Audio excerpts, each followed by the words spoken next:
Hey everybody, welcome to another episode of Cash That. This is your host, Joe Delara, and I am joined by producer Corey, our in-house purchased lady of the night, wearing his props.cash Bought and hoodie. sold, baby. Bought and sold. And boys and girls, ladies and gentlemen, this podcast is brought to you by our good friends at props.cash. Corey loves them. I love them. You guys love them. And if you don't have it or you've never used it, I don't know how you've been. You must be new to this podcast. It's one of the best tools that you have as a bettor.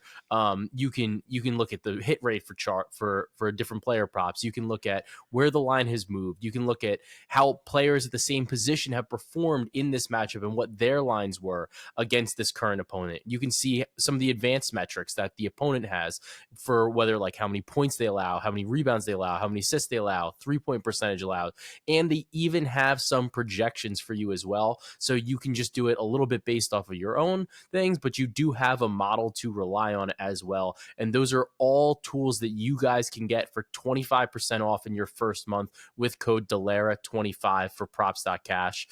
There's a link probably in the description of this bio, in the YouTube, in my Twitter bio.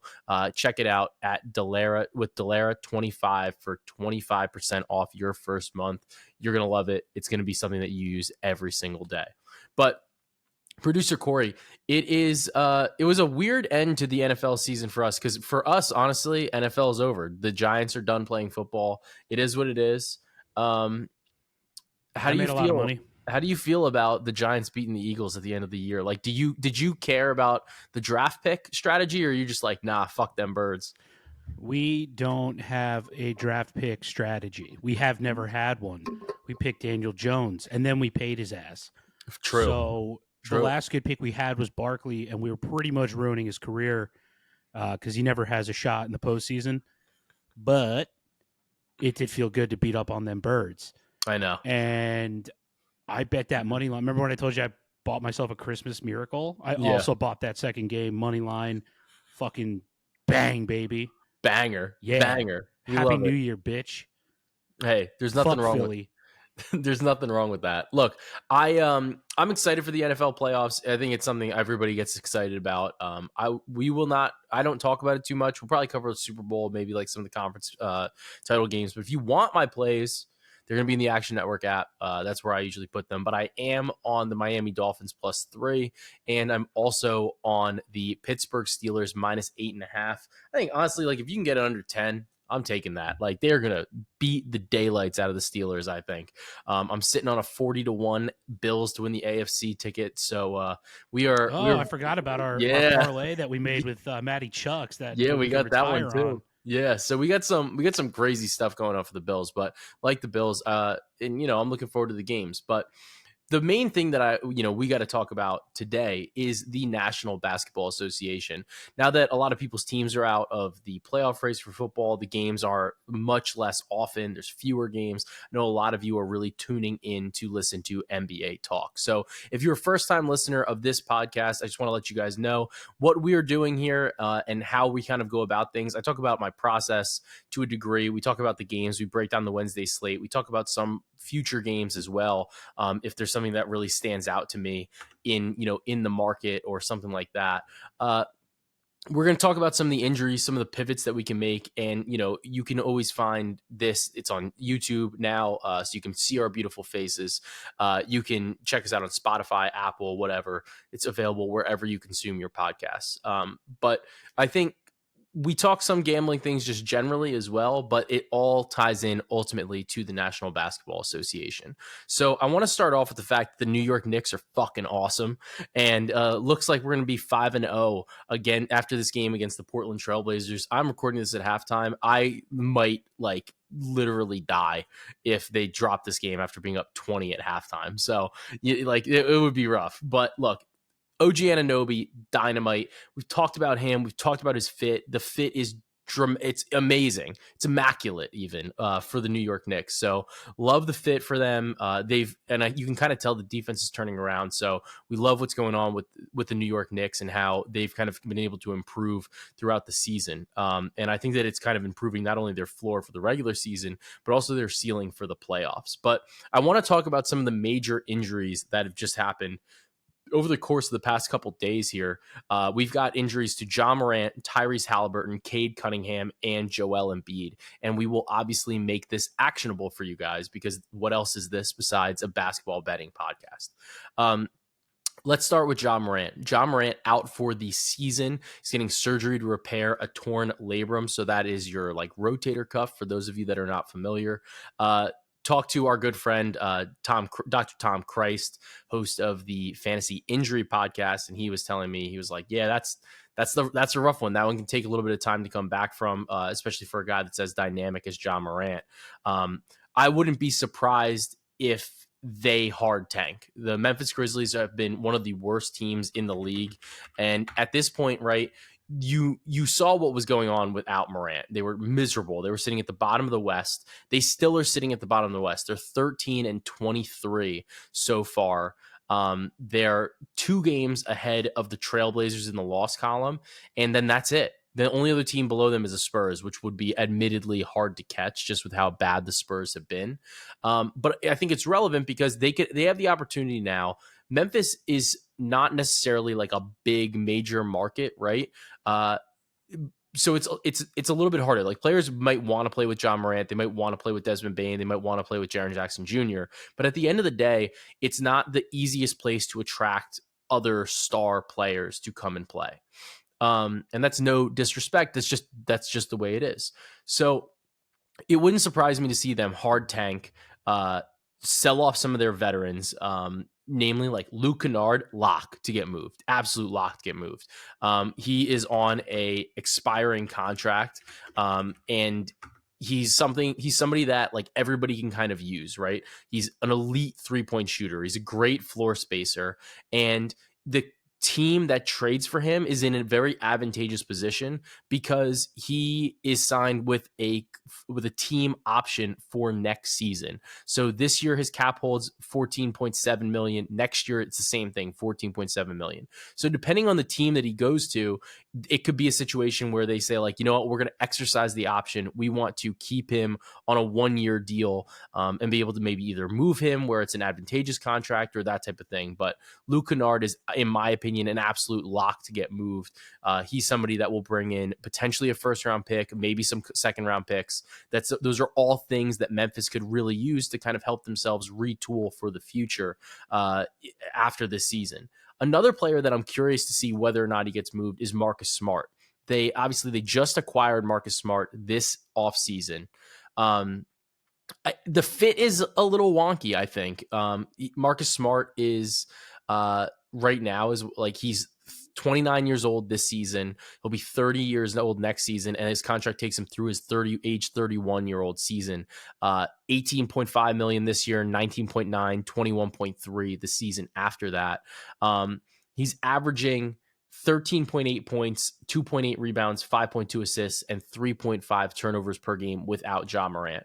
But look, we know the kind of player that Marcus Smart is. We know that he has that playoff pedigree. We know he has that toughness. We know that he's a pretty good defender.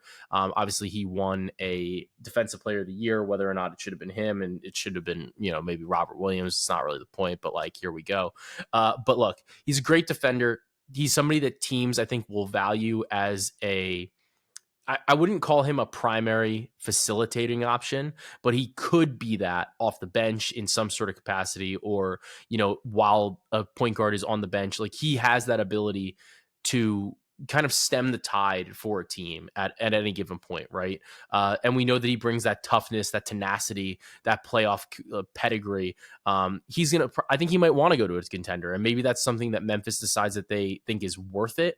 I think that they might be able to get something for him. They might be able to get something good for him. It's still tough, but we'll kind of have to see exactly what Memphis decides that they want to do. It's a particularly interesting situation for Memphis. I think that given the way the standings are kind of shaking out, they might want to do that.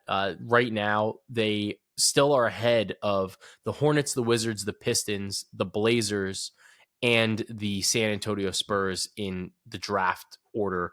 And there's still definitely the opportunity for them to kind of go down. So we'll see exactly what happens. I'm very curious to know, but I do think that this is a good spot for Memphis to try to make a move and improve the team over the long run.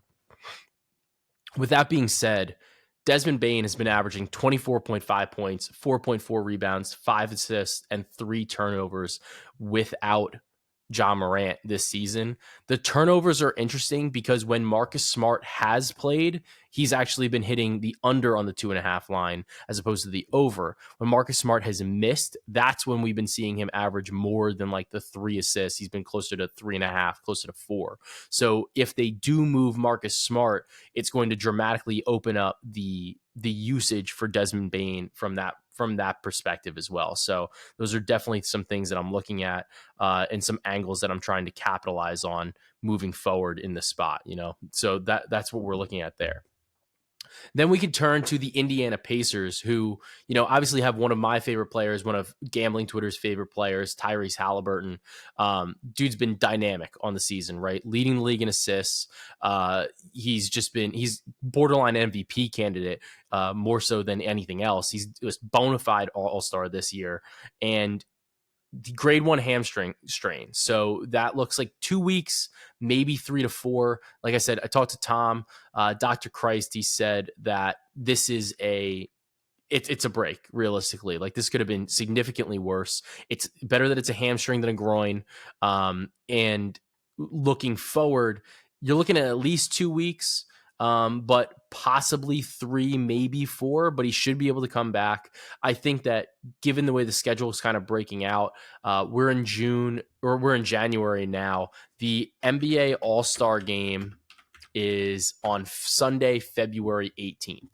So if we look at the way the NBA schedule kind of breaks down around that, this actually might not I wouldn't be if the Pacers are going to be really, really conservative, maybe they hold them out that long, because the games kind of go, you're going to have 1 week, 2 weeks, 3 weeks, 4 weeks would put you right around the end of that first week of February.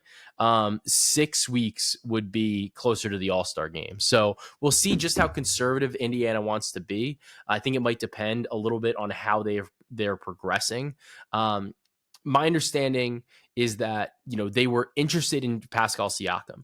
Pascal Siakam has made it evident to a number of teams that apparently he does not wish to re-sign with them if he was to be traded. So some of those teams, it seems like, are the Indiana Pacers, the Sacramento Kings are another one too. So given that, it's very interesting to see what Indiana is going to do. I wonder if they're going to go and try to get like a guy like Kyle Kuzma, if they're going to, or if they're going to kind of stand pat, or if maybe they decide, hey, look, we don't know exactly how bad this injury is going to be. We're still a young team. We're still growing. Maybe we feel like in the East we can still move up, or kind of like be okay if we're in the play-in just based on what our expectations are for the season. Maybe we move a guy like Bruce Brown, who is on that team option for every single year of his contract, or we try to move Buddy Hield, move some pieces around and see exactly what we have. Those are a couple things that I'm curious to see what exactly Indiana does, but I think a lot of it hinges on just how bad this injury is to Haliburton. With that, some of the betting angles are TJ McConnell season. It's TJ McConnell season. Our little friend over there, 16 points, 4.3 rebounds, 7.3 assists per game without Haliburton. And this next game for them is going to be a doozy. It's going to be a doozy. So the Pacers are playing the Wizards tonight, and the Wizards are just Swiss cheese on defense. And honestly, this whole week, right, we've got the Wizards tonight, and then we have the Hawks on Friday, and then we have the Nuggets on Sunday. So then the game against the Nuggets is a tough game. But these next 2 games, I'm going to be looking for TJ McConnell rebounds and assists, probably some PRA. I might even be sprinkling a little bit of double-double, triple-double even. Probably try to build it out. He's just been so dynamic. And I'm actually a little bit surprised, because I thought that Bruce Brown would be a guy that would cut in to especially some of the rebounds and assists. Bruce Brown is only averaging 3.3 assists or 3.3 rebounds and 1.7 assists per game without Tyrese Haliburton. So was surprised by that. But he has been actually leading the team in scoring with 16.7 in the games without Haliburton this season, which I was stunned by, right? Aaron Neesmith, rather, 16 points per game without Hallie. The one guy that I want to keep an eye on from a scoring perspective, though, is Benedict Mathurin. He's only averaging 10 points per game without Haliburton this season. However, over his last 7 games, the dude's been cooking. And this is the thing with Mathurin. He gets real streaky. And when he's hot, he's hot. So over the last 7 games, he's had 15 plus in each of them with 4 20-point games and a couple of 25 and 26. He is going to light up the Wizards and the Hawks. I'm just going to put my flag in the ground now. I'm going to be betting his points props in these games. I don't have them yet. I keep refreshing to see if they are going to pop. We're recording this around 9:00 p.m. Eastern time right now. So I am really hoping that they come up here. Let's take a look here. Still don't have it. I do have some. Neesmith is at 13.5 points, so a little curious about that, to be honest. And Bruce Brown is at 11.5 points right now. So I think that there might be a little bit of meat on the bone with that play, especially without Tyrese Haliburton. So when we look at this, Bruce Brown this season, 2 for 3 without Haliburton. He had one 2-point performance against Boston, a 30 against Miami, and 17 against Minnesota. I definitely think that this is a viable spot for him. And in regards to rebounds, he had one game with 1, another one with 4, another one with 5. But his assist line's at 2.5. He's only had 1, 2, and 2. This is obviously a better matchup for assists, considering that the prior matchups were Boston, Miami, and Minnesota. So I think I'll be staying away from an under, even though I would lean that way. But I do like the over on his points prop. I really just think this is going to be a high scoring game, and we've seen what he can do without Haliburton kind of at the helm. So with that, I'm going to look at the Cade Cunningham injury. And I wrote about this injury in my player props forecast for the Action Network. And the big thing for me is that when Cunningham misses time, it might only be a couple more games here.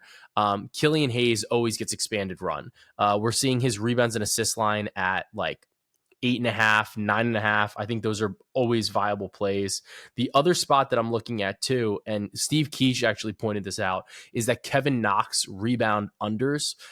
It's disgusting, but it was a 3.5 right now against the Sacramento Kings. It's the fourth quarter right now. He has 0.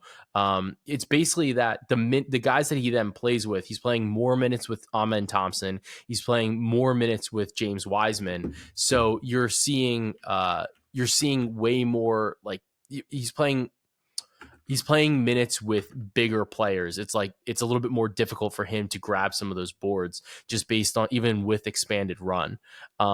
Additionally, the other play that we've been looking at is Jaden Ivey over 1.5 threes. We grabbed that at plus money in this game against the Sacramento Kings. The thing is with him, he's been taking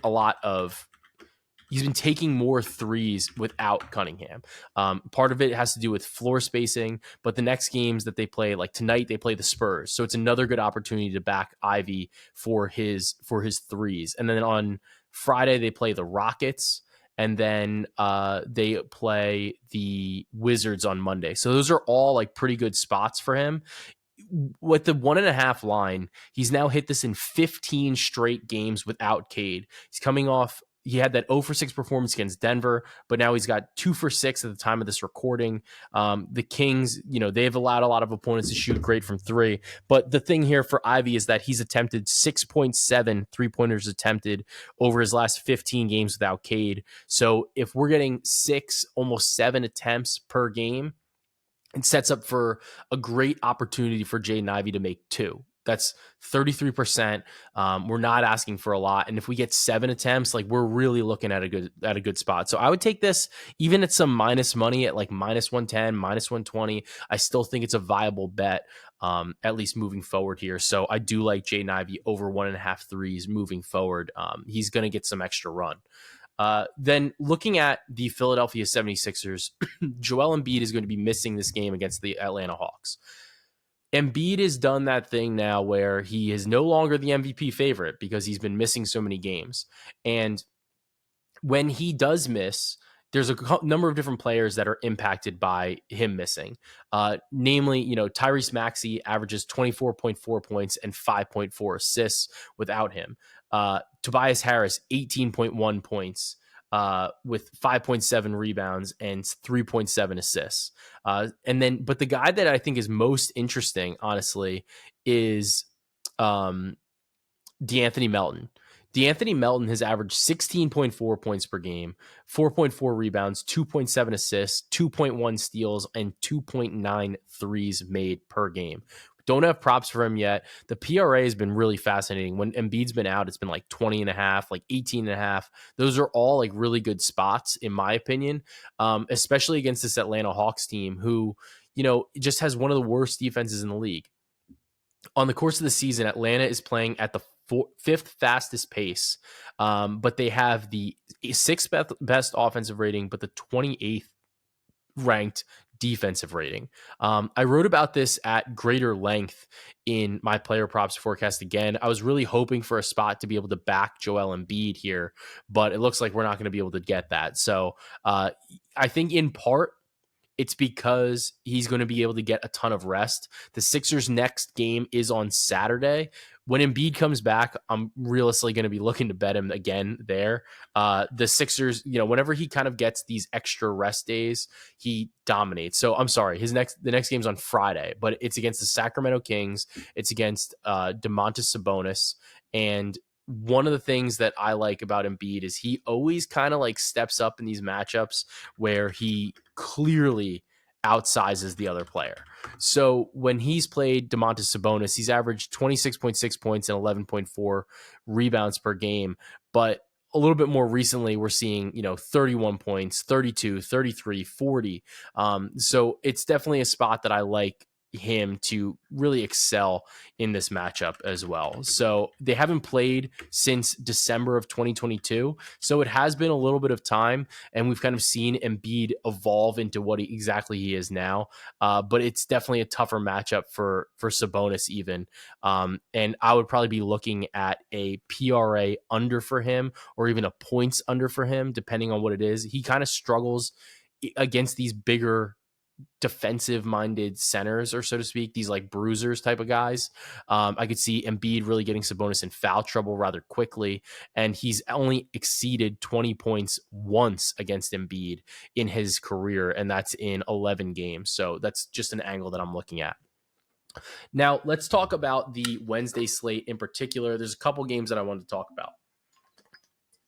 The first game that I want to talk about is, I think, the crown jewel of the slate, and it is the Minnesota Timberwolves against the Boston Celtics. It's a really fascinating game, right? Because when I looked at this, the Wolves are 6.5 point underdogs. My first glance at this, I was like, we got to take the Wolves. I think the Wolves are great. When we look at them in terms of like adjusted net, Boston is number 1. They're plus 10.1. Minnesota is number 5. They're plus 5.3. These teams both have dynamic defenses. The Wolves are number 1, 109.6 adjusted defensive rating. Boston is number 2, 111.0. The thing is, though, I was surprised, right? So this is a back-to-back for Minnesota. Minnesota, it's a little bit of a rough schedule spot, right? So they obviously played last night. They're beating up the Magic pretty good. So it shouldn't be a huge issue, but they got to still travel from Orlando to Boston, and then it's a go-home game. It's a getaway game. So I know that this is a big game. I think it's a game that they might try to get up for, especially a guy like Anthony Edwards. But you're still like, you're going home after like realistically a pretty long road trip. They played and they really haven't been home too much since January started. They played on New Year's Day in New York. Then they went home to play the Pelicans, and then went immediately back on the road, played the Rockets on the 5th, the Mavericks on the 7th. They're playing the Magic yesterday, and then they're going to Boston. So that's a lot of like moving around the country, and then they go back to Minnesota for a game against the Portland Trailblazers on Friday. So I think it's a bad schedule spot for them comparatively. Boston they're obviously at home, but when we look at Boston's schedule, they're a little bit insulated, right? So it's still a little dumb because they played yesterday. They played 2 games against the Pacers. They played 2 days ago, and then they played Saturday. But then they play Minnesota tonight, and then they play in Milwaukee on Thursday, so tomorrow. So they're on the front end of the back-to-back. They have said that the majority of their players are not listed on the injury report, which is always extremely relevant. It's always something you need to be checking, and we need to be looking at. So Al Horford, he's questionable. Drew Holiday also questionable, and Porzingis is questionable. But Tatum's going to play, Brown's going to play. We'll see exactly what they decide to do. The reason I think this is interesting is when we look at the Eastern Conference, the game, and then obviously this game against Minnesota. The game against Minnesota is 2 of the top teams in the league. They're both in first place in their respective conferences. The game against Milwaukee is interesting because it is a game that Boston realistically is going to want to be able to maintain that number 1 seed. Boston's at 28-8, Milwaukee's at 25-12. So that's definitely something that we need to keep an eye on. Additionally, let's take a look at this. I want to make sure that we get the tiebreakers right. And then this season, the Bucks have already lost to Boston. So when we look at this and we look at what the schedule looks like, if Boston can take this game, you can kind of lock in that tiebreaker. It kind of helps you plan throughout the rest of the season for exactly how you're going to play, against Milwaukee moving forward. It's a fascinating spot for them. So I'm curious to see, how they handle some of their injury stuff. But when we look at this game against Minnesota, and I was pulling all these trends. Every single trend points to Boston. Minnesota is 0-2 against the spread on no rest. They're 1-1 straight up with an average margin of victory of -5.5, and they're -7.5 points against the spread. Boston with a rest advantage, 12-1 straight up, 7-5-1 against the spread. Minnesota is 0-3-1 against the spread with a rest disadvantage. Minnesota is 4-5 against the spread as a dog, but 2-5 as a road dog. Boston is 11-6 against the spread as a home favorite. So all of these trends, when I'm looking at this, point to backing the Boston Celtics, laying the points at -6. They've been better in these spots. Situationally, it's a better spot for them. And Minnesota is, in a bad schedule spot on the second night of a back-to-back, about to head home at the end of an East Coast road trip. It's still tough. Like I want to take that 6, but I think at the end of the day, what Boston is able to do, they have so many tough shot makers. And that is one of the things that Minnesota has done a really good job of defending. Like they have elite defenders on the perimeter and on the interior. However, when you have guys like Jason Tatum, Jaylen Brown, Drew Holiday, Derek White, even, and Kristaps Porzingis, those are all very interesting spots for you that you can kind of break a defense a little bit. But that being said, Porzingis has not actually played that great against Gobert. He's never had a double-double in a single game against Gobert. So I'm very curious to see what that line comes out at. I might want to be taking an under on his rebounds. Additionally, on the flip side, Gobert has actually scored very well against Porzingis. He's averaging 18.9 points per game and 13.2 rebounds per game in 12 matchups. But there's a couple spikes, especially in the points. The median outcome in those 12 games is 17 points, 14 rebounds. Still an incredible performance, and I think that's going to be a very important matchup. I'll probably be looking for some Gobert props. I might actually be looking at a points plus rebounds instead of just a rebounds, because I think the scoring could actually come into play in this particular game. So that's one of the spots that I'm going to be looking at. Finally, So at the end of the day, I do think I'm going to be laying the points with Boston, but it's going to be uncomfortable. And I might just take them. I might wind up taking them just in the first half to, get this kind of rolling early and set the tone early against a team that might be a little bit tired after playing so many games on the road. One other game that I'm looking at, which I think is fascinating, is the Miami Heat versus the Oklahoma City Thunder. The Thunder are 3.5, 4-point road dogs. And the play that I'm looking at actually in that spot, I lean Oklahoma City. Miami's been a lot better over the last couple of weeks. However, at the end of the day, I still think Oklahoma City is one of the best teams in the league. And over the last 2 weeks, Oklahoma City's still been better. They are +9 in point differential. They're 6-2.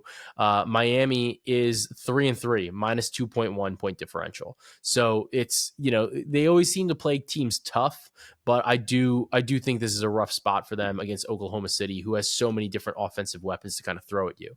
That being said, the play that I'm looking at is Chet over 1.5 threes. Part of why I like this is that the way Miami kind of plays defense is they give up a lot of threes. It's just a shot that they are going to allow. So when we look at over the course of the season, Miami is allowing their opponents to take 39.1% of their shots from three, which is the third highest frequency in the league. And their opponents are shooting their opponents are shooting 37.3% from 3-point range. This is a spot I think that's really good for Chet. When we look at the individual cap, for example, I think that it's obviously a tough matchup against Bam. However, I still think that this is a shot that they're going to allow. Chet has been averaging 1.7 threes per game, and he's doing that on 4.3 attempts. Over the last, let's call it over his last 15 games, he's hit this in 9 of 15, 60%, averaging 1.9. And over his last 10, he's actually been even better, 7 for 10. So he's coming off a game where he made 4. Prior game he made 0, but then he's got 2, 3, 3, 4. So I do think this is a good spot for Chet to make 2 threes. Spot that I'm going to trust him here. I have him projected a little bit closer to 2. So I think that we do have a little bit of an edge here. The line is kind of juiced at like -150 or so. But I still think that it's something that I could play. I can maybe throw it in a parlay, something like that. But I do like Chet to score there. And I also don't even mind the 17.5 points. I know, like I said, I know this is a very tough matchup against Bam Adebayo, but Bam is such a versatile defender. And I think that Oklahoma City can throw so many different actions at you that this could be a really good spot for Chet to still score, especially if Bam ultimately has to take on a little bit more of an SGA assignment rather than a Chet Holmgren assignment.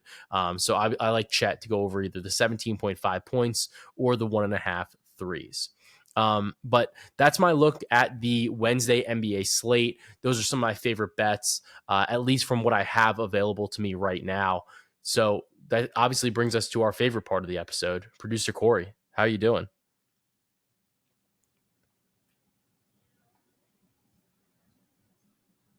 I can edit that pause out. Sorry. The wind is howling. I don't know if you can hear it. I was afraid the mic was going to pick it up. No, we're good. We made it. I'm doing great, Joe. How are you? I'm great now. It was, I thought that you like lost it. I thought you were having your Mitch McConnell moment there. And No, I did not shit my pants. and I was like, oh, I don't know what just happened there. I've gone now, New Year's marks like quite a few years since I've had my last incident like that. Oh, like I'm on a hell of a roll. Nothing like a good wipe there, you know? Yep. My britches have been clean for years. Well, I'm happy for you. So keep that shit out of your pants. Keep the streak alive. Yep. Or no streak, actually. It's too easy. Yeah, I had to make the joke. But producer Corey, how are you doing? I know we've talked about soup season. You sent me a great TikTok about how like some guy heard these hipsters talking about how they haven't heard people talking about soup. And I was like, soups are back in a big way in 2024. You were ahead of that shit by 2 years at least. We love it. It's super to hear. Can't help myself. You piece of shit. um, but anyway, what do you got for us today? What do you got for the listeners? All right. So Sunday, I had myself a day. Got up early, went to the diner, destroyed the place, just wreaked havoc on that menu. So step one, go get Success. breakfast. It's awesome. It's Great. awesome. Step two, catch a matinee. I went to go see the Iron Claw, which was fucking awesome, and I'm recommending that in and of itself to go Okay. see that. Jeremy Allen White was fantastic. Zac Efron is looking beefy in all the right ways, and it's awesome. Great movie. They did leave one of the six brothers out, which I'm not entirely sure how that ended up happening, but still pretty good nonetheless.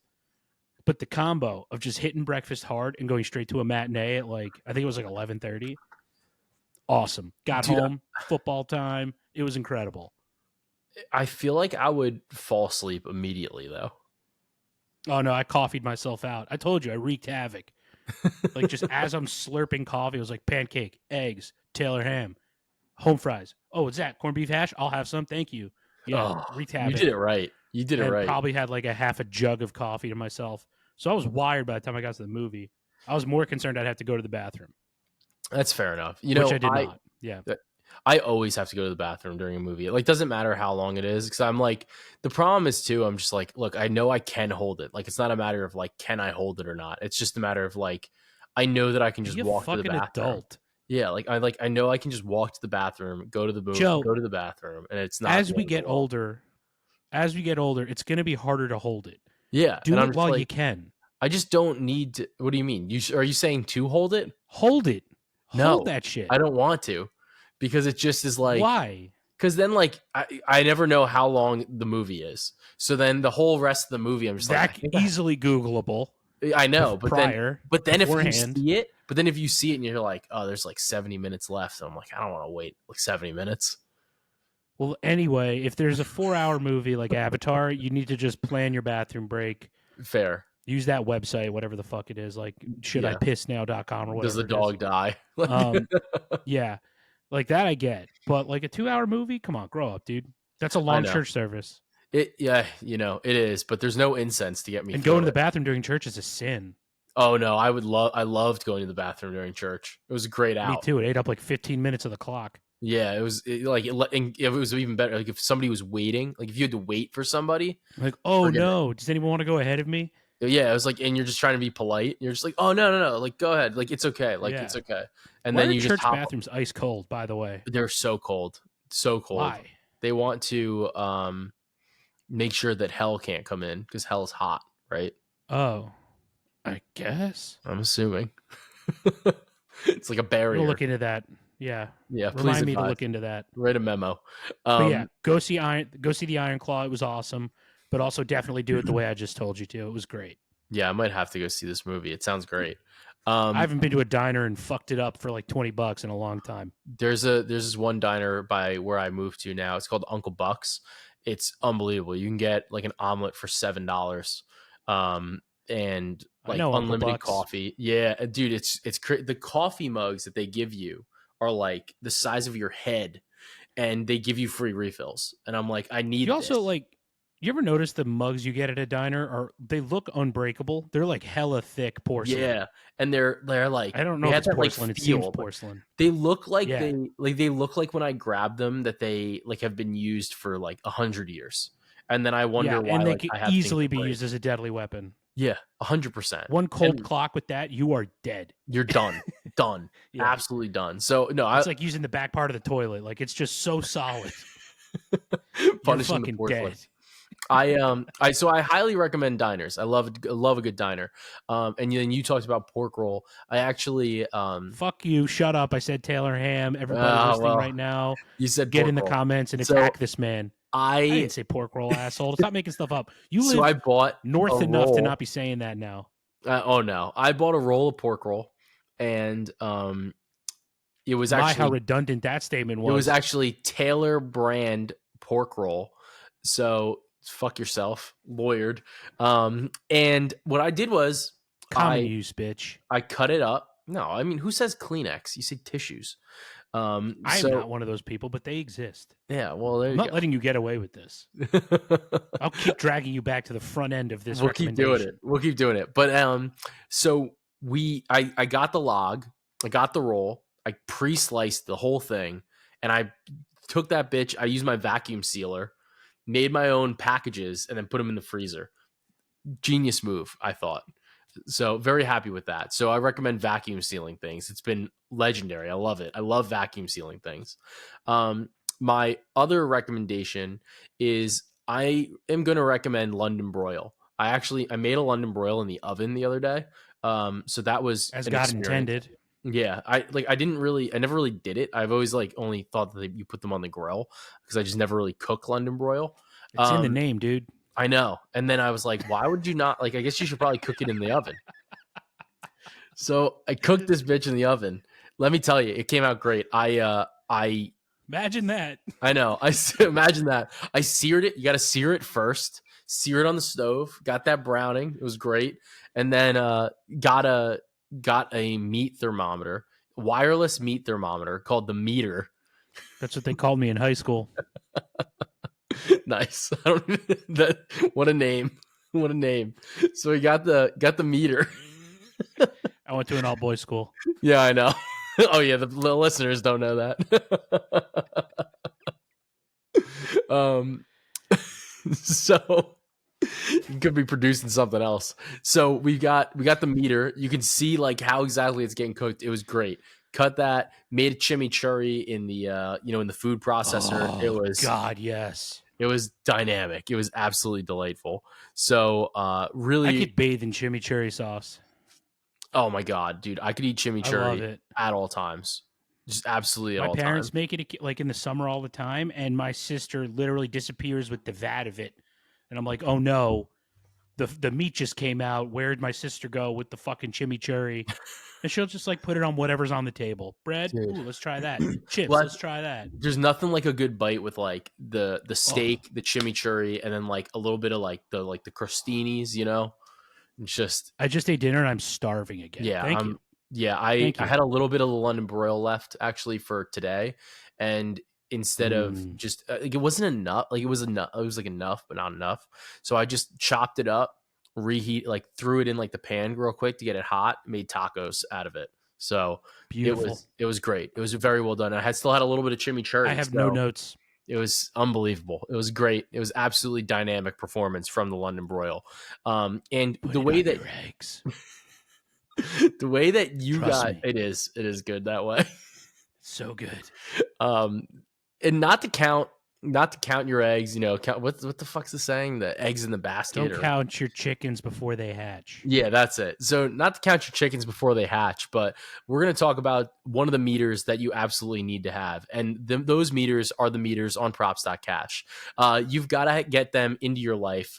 Look, those red charts, the green charts, all of the hit rate information, all of where the line has been, where the line has moved, and just exactly how this player should perform in this matchup based on some of the underlying advanced metrics, whether it's 3-point shooting data, assist data, and then even some projections. You guys need those meters in your life, and you can get them for 25% off your first month with code DELARA25. So continue to check out those charts, stay up keep the meter up, and let's cash that. Saltburn's not that good of a